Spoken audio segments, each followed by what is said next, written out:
So Bowenian family systems therapy in a cultural context. The reason I included this was because, we've discussed Bowenian family system therapy in class, and we talked about how the concepts seem very ethnocentric and very geared towards individualistic cultures with differentiation of self and fusion and these other concepts that really seem like they would not be applicable in collectivistic cultures. And so this article by Erdem and Safi talked about how there's a misconception, a common misconception, that autonomy is synonymous with independence and thus the opposite of relatedness. And they redefined autonomy as simply the ability to be a self governing agent, and relatedness is simply a measure of connection to others. And so, under these different definitions, we can look and see that autonomy and relatedness can actually coexist.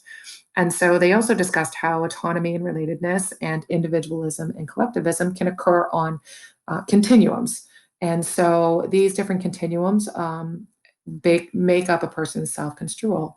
Well, different studies out there have used these same concepts and have measured within collectivistic cultures how much these Bowenian family systems therapy concepts are applicable. And so these are the findings. So in South Korea, high differentiation of self was associated with high levels of daily functioning, greater family satisfaction, and more positive family communication. Yet fusion with others predicted balanced levels of family cohesion. This demonstrated that high fusion and high differentiation of self can coexist in the same cultural context and can actually promote better family functioning.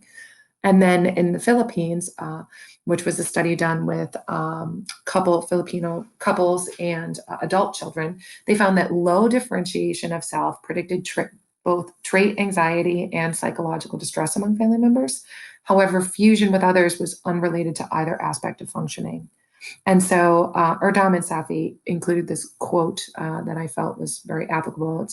It appears that although needs for separateness and autonomy are universal, the motive for the desired outcome of a healthy balance seems culture bound. And so this is very interesting to me that we could potentially use Bowenian family systems therapy in a cultural context with clients in light of these new definitions of these concepts.